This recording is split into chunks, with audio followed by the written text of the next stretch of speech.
Dhanera પુલના service road બનાવવા અને ફરી બજારમાં બસ ચાલુ કરવા મુદ્દે મીટિંગ યોજ્યા બાદ આવેદનપત્ર અને 7 દિવસના ઉકેલ ન આવે તો ચક્કાજામની ચીમકી અપાઈ છે। ધાનેરામાં બનેલ રેલવે પુલ અને ધાનેરાની આર્થિક કમર ભાંગી નાખી છે, ત્યારે પુલની બાજુમાં સર્વિસ રોડ ન બનતા સરકારી બસ અને અન્ય વાહનો બારોબાર જતા હોવાથી વેપાર ધંધાને મોટો ફટકો પડ્યો છે। સર્વિસ રોડના કારણે હોસ્પિટલ પહોંચવામાં દર્દીઓને પણ મુશ્કેલીનો સામનો કરવો પડે છે। અનેકવાર એમ્બ્યુલન્સ ફસાયાના દાખલા પણ મોજૂદ છે।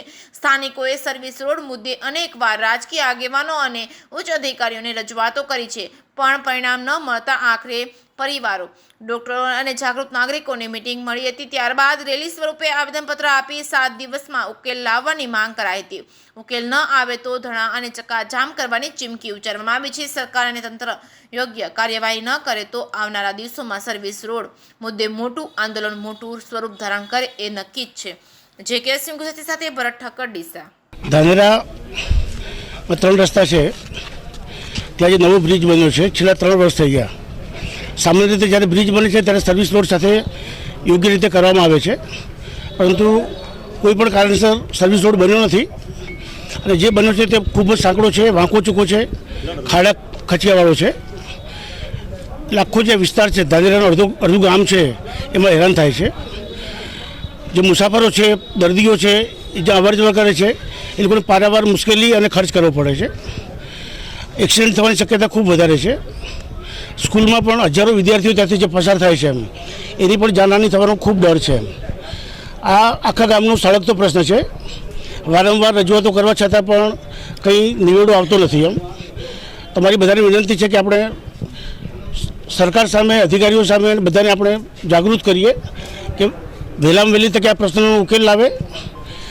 જે ખાડા છે, જે તૂટેલો રસ્તો છે, સરખો થાય અને એકદમ પહોળો સર્વિસ રોડ સારો બને, જેથી આજે ધાનેરાનો અડધું ગામનો વિકાસ જે અટકી ગયો છે તે ફરીથી વ્યવસ્થિત થાય।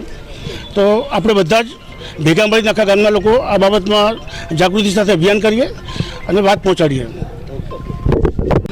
આજે ધાનેરામાં અગ્રવાલ 3 રસ્તાથી મોરલીના ગલ્લા સુધી જે પુલ બનાવવામાં આવ્યો છે ને એની બંને બાજુમાં સર્વિસ રોડ બનાવવામાં નથી આવેલો, જેના લીધે અવર જવર કરતા બાળકો અને વાહન ચાલકોને ખૂબ મુશ્કેલી પડે છે। અને એના ભાગરૂપે ધાનેરાના જાગૃત ડૉક્ટરશ્રીઓ, પત્રકારશ્રીઓ, વેપારીશ્રીઓ અને આગેવાનોએ આજે સંયુક્ત મળીને એક રેલી સ્વરૂપે પ્રાંત સાહેબને આવેદનપત્ર આપ્યું છે અને આની અંદર જણાવવામાં આવ્યું છે કે જો 1 અઠવાડિયાની અંદર આ સર્વિસ રોડનું કામ ચાલુ કરવામાં નહીં આવે,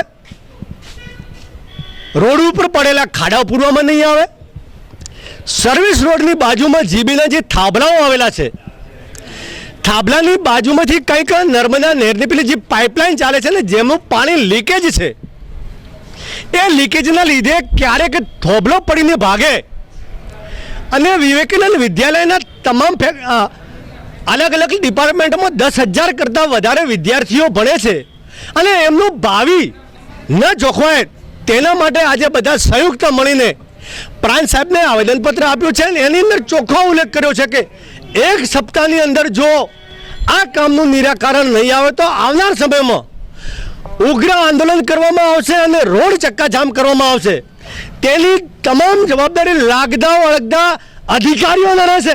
સરકાર તો આવે ને જાય, સરકાર તો આજ દિવસ સુધી બધાને મૂર્ખ બનાવે છે, પણ જનતાના ટેક્સના પૈસા સરકારી કર્મચારીઓ પોતે લે છે અને એનો ખરેખર પગાર જેટલું તો કામ કરવું જોઈએ એ પણ નથી કરતા।